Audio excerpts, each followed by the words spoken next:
Right, we are now in the full throes of the group stages of the Rugby World Cup France 2023, which is the 10th edition of this quadrennial global championship. I'm here today with Dan Miodownik, CEO of host broadcaster of the World Cup, HBS, and David Shield, SVP Global Director of Engineering and Technology at IMG, to talk about the production of this epic event. So, first of all, guys, how's it going so far? Hi, Heather. Good afternoon, everybody. Hope you had a good lunch. It's a real pleasure to be here. It's going well. I like anyone who works on big host broadcast events. You know that there's always this very tense period just beforehand. There's a huge bump in, both at the level for the organising committee and also for everyone else involved, and we're obviously a key part of that. It's had its challenges. That's normal. The key thing is that we feel that the majority of it is going extremely well. There are a few areas that we want to do better, and the plan will be to get those right, so that as we move through the tournament, everything gets better in terms of the services we provide to broadcasters and the content that we produce. And we'll come on to it, but obviously from our side, we're focusing very much on what's happening in France, and for Dave, it's what's happening majoritatively in the UK. Thanks, Dan. Thanks, Heather. Yeah, I think it's going really well. Great first round of matches. Really, really exciting. Very pleased for France to win at Stade de France. That set it off on the right sort of tack, and very pleased for England to have just about squeezed past Argentina. Going very well from our point of view, and we're kind of really looking forward to working our way through to the sharp end. Yeah. Got a while to go first, yeah. though. So first of all, let's start with, can you tell us about the working relationship between HBS and IMG for this World Cup? Because in Japan, you were working under your joint venture, IGBS. Correct. So that joint venture, which started around about 2005, was very much about where we thought there would be perfect synergies for the two of us working on events, majoritatively in Asia. And Japan fit that extremely well. When it came to looking at France, with it being very much in our backyard, we felt, along with a lot of the work that we do with competitions like LFP for Ligue 1, Ligue 2, where we're the host broadcaster, we felt very well equipped to deal with the let's say, the French end of the operation. Notwithstanding, obviously, the great cooperation we had, both personally with myself and Dave, who were the project directors of 2019, there's also a lot of knowledge at IMG with Dave and his colleagues, both technically and in terms of operations. So we turned to them to say, okay, what does it make sense for us to do? And I think at first our plan was, okay, well, we'll just divide things as we traditionally did, kind of down the middle. But then we rethought that and said, well, we're well equipped in France. What makes most sense, and what made most sense, was to step back and say, okay, the obvious thing here is just to copy and paste the past. The unobvious thing was to say, okay, let's start desynchronizing certain elements of what we do. And the biggest part of that was a lot what happens behind the scenes in post-production, what happens downstream from the live capture from the venues. And while we felt comfortable and confident that part is something that we could master, even though in Japan we had a kind of remote IBC-ish, we'd never really made the decision to go as full to say, let's disconnect almost all of the post. And that's when the discussions we had with Dave and the team, and that's when we came up with the concept that actually having a proper remote IBC made sense, and it made a lot of sense to talk to Dave. To be fair to the client, we said we would go to market, so we did issue an RFP because we wanted it to be something where we would get the best outcome, not just one that was convenient. And the best outcome is the one that makes most technical sense, that has access to the right skills, that hits the right price points. And going back to something that Ursula said, and she's absolutely right, when you're doing a big event, and this is a big event, you have to put reliability, risk management at the absolute front. So it had to be working with a partner with a setup that made sense. And Dave and the team put together an extremely good response. There were others that did the same, but the one that Dave and his team put together was by far the strongest. And that's why we ended up with this split where IMG via Stockley Park, and I know you want to come onto that in a bit, is fulfilling what is a major part of what we're doing. while the French end is dealing very much with the live events operation. And there's a longer tail to that because around things like the World Feed, which Dave will, I'm sure, comment on, makes the whole operation something where they are shouldering an incredible amount of what we're doing. Just for clarity, the IGBS still exists, the 50-50 joint venture between our two companies, and our relationship is as good as ever, if you like. It's really, we have to, as companies, decide what's the best way, what's the best solution for any particular event. Mm-hmm. So it's not dead, it's resting. Just got its eyes closed for a minute. And can you give us an overview, Dan, of like how you're building on the production plans of this World Cup compared to the last one? So we did what we always do with any of our clients. We sit down and understand what it is they want to achieve, understand who their customer base is. And the customer bases are changing. We've been hearing through a lot of the discussions so far that it's not just about what a broadcaster does. The broadcaster's requirements are much wider than they used to be. It's no longer about a live match. It's about a much longer tail. It's about how they connect their programming. It's how they encompass their digital expectations. But at the same time, you also have a lot more players in that. There are a lot more people involved in the rights circle. There are sponsors involved. And there are federations themselves involved. World Rugby has a very bold and ambitious plan regarding its own digital exploitation.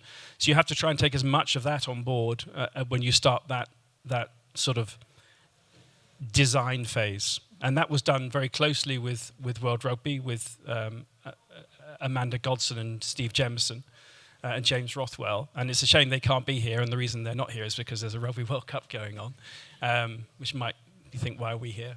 We're obviously not that important.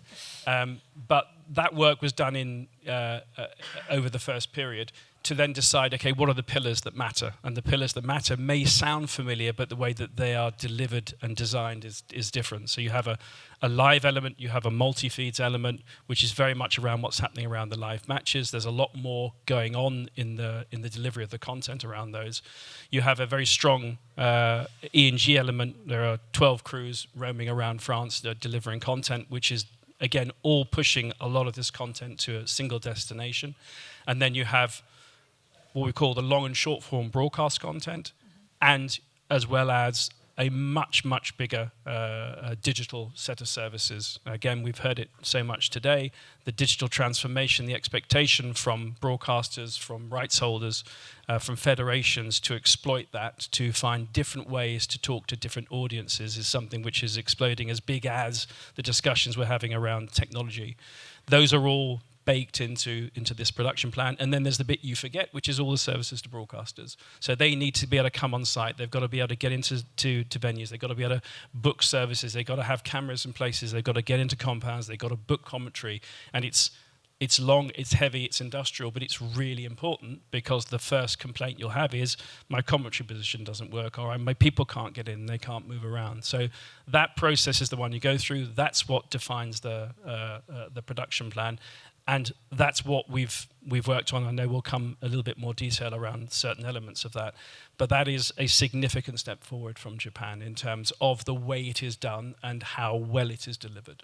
Fab. And we touched on that slightly earlier, but what's the workflow regarding remote production for live and non-live? Because I know in Paris the live is based at Roland Garros and the non-live is at Stockley Park in the UK. So that's correct.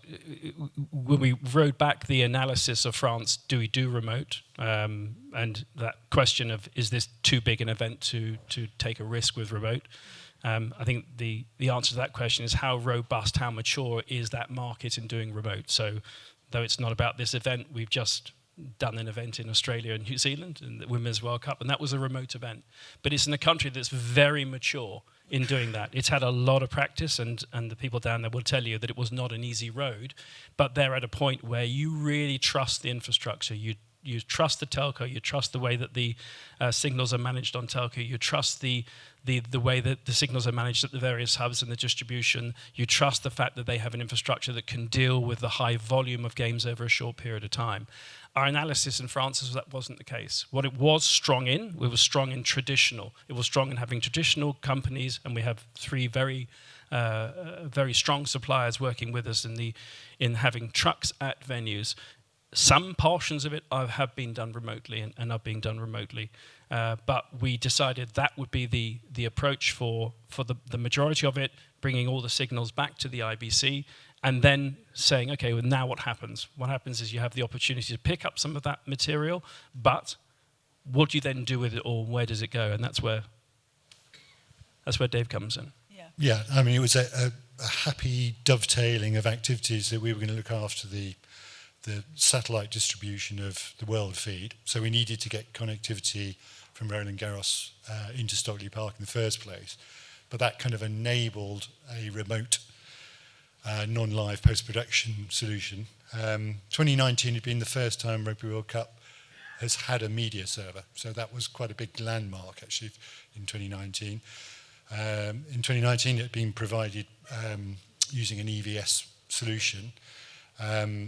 We, in our response to HBS as how we would do it for 23, said, well, we'll look at all the options, but actually settled back to the EVS option, which, given we're a big EVS user anyway, meant we had quite a lot of infrastructure at our disposal that we could build into the solution.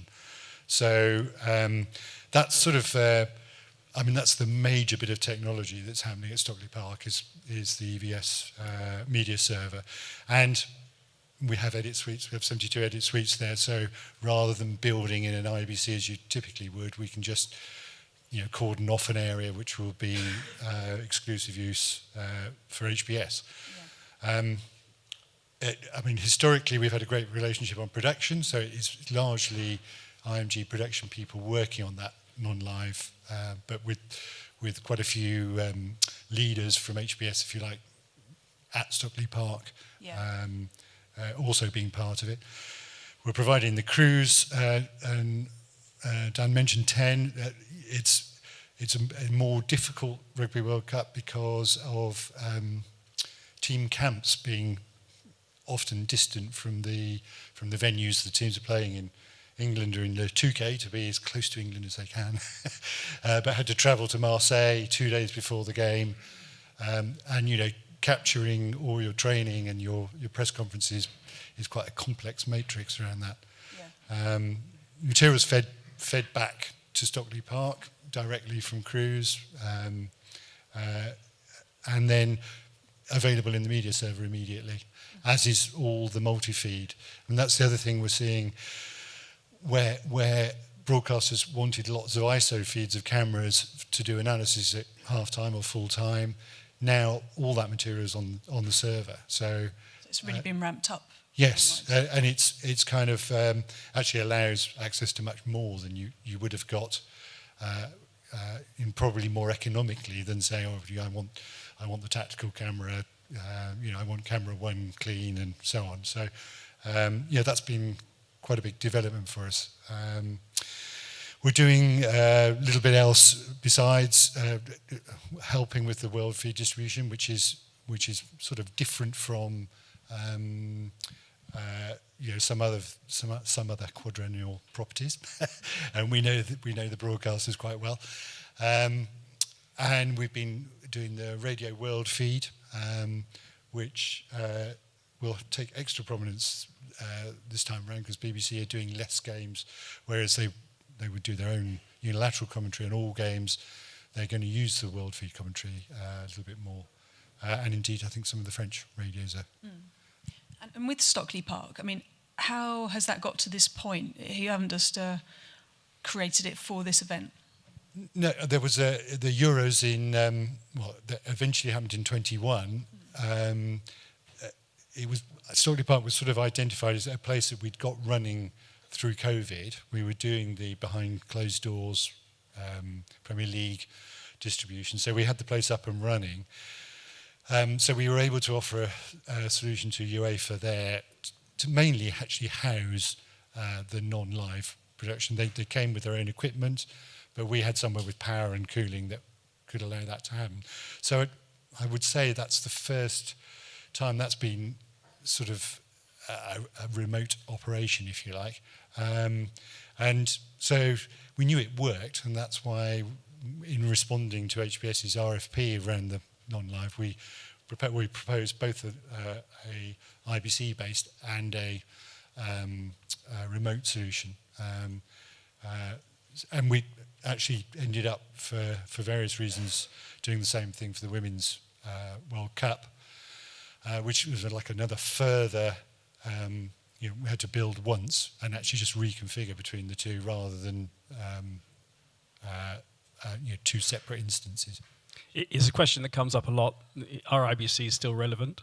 Because if you can put things in the cloud, or you can put things in places like Stockley Park, then there are other hubs, not just in the UK but around the world. What we are seeing though is they are still extremely relevant. They're extremely relevant from a safety factor, because you know that there is a place in country where you are gathering the content, and it ultimately would be available. We also know that broadcasters are still very, very keen to have an operational headquarters. So we have more broadcasters at this World Cup than we had in 2019 because they want to have a centre of operations. So what you're seeing is maybe a shift into there being a more technical reason for them to be there.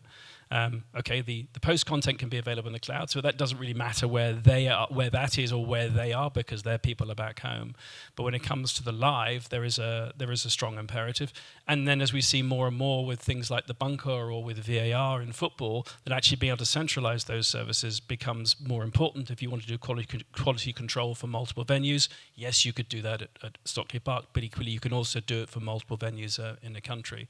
So the IBC is changing. It's not, I think the conversation, and I may have had it with Francis Tellier, who's here, who's a former CEO of HBS and one of the veterans of this, was, does an IBC die? And it doesn't. It becomes extremely relevant. It just evolves and changes next to the kind of technology that you have and that you need. Vidi were mentioning the 5.1 audio, or indeed Atmos, which you can do as a remote in much better surroundings in an IBC than you can at venue. Yeah, I mean, do you see that? I mean, it's huge for sustainability, having a centralised remote hub somewhere where everything's housed, and great for diversified workforce as well. Yeah, I mean, it is more sustainable not to send those 40, 50 people to another country. There's some other things I think been pointed out to me. It's slightly different if you send a producer to Paris to work in the IBC and he's put up in a hotel. I mean, you pretty much have him all day long. He'll work till the show's finished. When they're at Stockley Park, their normal office where they work, they go, oh, I've got to go pick up the kids. So you sometimes don't get that full sort of engagement in a project that you will, where people are on site and they'll be absolutely dedicated to it. Yeah, yes, like the SVG team here at IBC. And then going deeper into the acquisition of content. So we've spoken a lot about how this is moving around and how it's going to be used. But Dan, you've got some innovative new angles and cameras. Tell us about all that stuff. Yeah, I mean, I think rugby coverage is a mature sport in terms of the way it's covered. When you're doing it for a major event, you have to take on board a different audience. We face the same struggle in I think other big events. You're not talking to a rugby specialist, but you don't want to insult the rugby specialist. You have to find a middle ground, and trust me, it's extremely difficult, not just within rugby fans versus non-rugby fans, but maybe the French versus the English versus the Australian South Africans. They all have a view about rugby. They all believe theirs is right. And you have to find something that you think is going to answer the question, that does justice to the sport, does justice to the viewer, and does justice to the ambition of World Rugby, which is they want to grow the sport, which means you've got to bring new fans, which means you've got to make it approachable and you have to make it understandable. So you have to have a middle ground that allows you to do those things. So our focus from a philosophy point of view has been really very much to try and make sure that you're telling the story to stay in live play. Okay, straight away people will argue there's not enough replays. Then the people will then argue if you do too many replays, you're missing restarts. So that's a good example of where you have to try and have some discipline. In terms of the broad brushstrokes of the production plan, it's 25 cameras for all the group stage matches. It's 33 for the knockout phase, 38 and 39, which is more than enough to do that job of telling the story of every single game. It's then about managing the production teams, which incidentally again is a knock on from Japan. We decided not to go with one nationality. We decided to go with nationalities that represent many of the global playing countries. So we have an Australian, we have an Englishman and 2 Frenchmen who are the prime directors for it, which again sometimes makes life a bit harder. But also it does mean that you're actually reflecting the way the sport is covered and bringing the best of breed from each of those countries in terms of cameramen and EVS ops to ensure that the event is covered in the highest level. And you're also going digital first this year with content filmed in 4:5 and 9:16 ratios. And someone mentioned today about fans aren't watching, young fans aren't watching a whole game though. Absolutely, and we've seen this more and more in sport. We've heard it more and more on these panels about fan engagement. How do you reach the fans who are maybe less interested, or you want to bring them on board and introduce them into it? And the mobile first approach has been extremely successful. I was initially surprised that when you put a young 18, 19-year-old who maybe doesn't know that much about rugby, behind the try line with a camera, and he films exactly the same thing that the 250,000-pound super slow-mo is filming. The image on the 16:9 is what moves people. And whether it's because people feel it has more authenticity, I couldn't tell you, but it does. So whether or not we like it, we have to respond to it. And then we extended that to having selfie sticks. And if you put a broadcast camera in front of a player, generally they either do something stupid or they scowl. You give them a selfie stick and they'll do something that they're used to doing themselves. So what you're getting is this incredibly engaging content, which resonates everywhere from a mobile phone, from a £500 mobile phone, not a £250,000 camera or a £2 or £3 million OB. So I think understanding that, learning then how do you use that. So the way that content goes from that person's phone to the cloud, so it's instantly available, is different to the way that we've all grown up with broadcast and the robustness and how you load stuff up. But it works because the engagement numbers don't lie. People are taking it and they're using it. The athletes are taking it and using it. The federations are, the broadcasters are. So you know that it's different. It's something that we all have to learn to adjust and adapt to, because it is, along with technology, the fastest moving part of the content plan. Mm-hmm. Yeah, and then obviously we've heard a lot on stage already today. So from what you've heard, how has anything particularly resonated with either of you regarding your experience on the World Cup? I suppose the elements of remote working, which now apply to everything we do, I think, and we've all grown confident. And actually in distribution too. I didn't mention, we're doing a satellite distribution, but there's an SRT distribution of multi-feeds as well, and that is now just accepted as a standard. I think that's been echoed by this morning's speakers. I'd agree with that. I mean, I think when you're doing a big event, as I said at the start, you have to really think about what are the factors that matter here, not what can technology do and therefore do something that nobody can use, or do something that is extremely risky and therefore you put at risk the investment that your client is making and that all of their customers are making. So you have to be really, really careful to make that judgment call. But I do think that the speed of change is far greater now than I can remember in a long time. You have traditional and you have transformational, and you have to find the balance between the two. For me, maturity is the most important thing. It doesn't have to be an expensive solution, but it has to be one that that works. And we've seen more and more bonded cellular. We've seen, as I said, with digital first, different ways of distributing content, that there are ways of doing that, and we have to take with them, we have to run with them, because train has left the station. Just wanted to mention one small thing, because we didn't have time, but I think it's important because we have talked about sustainability.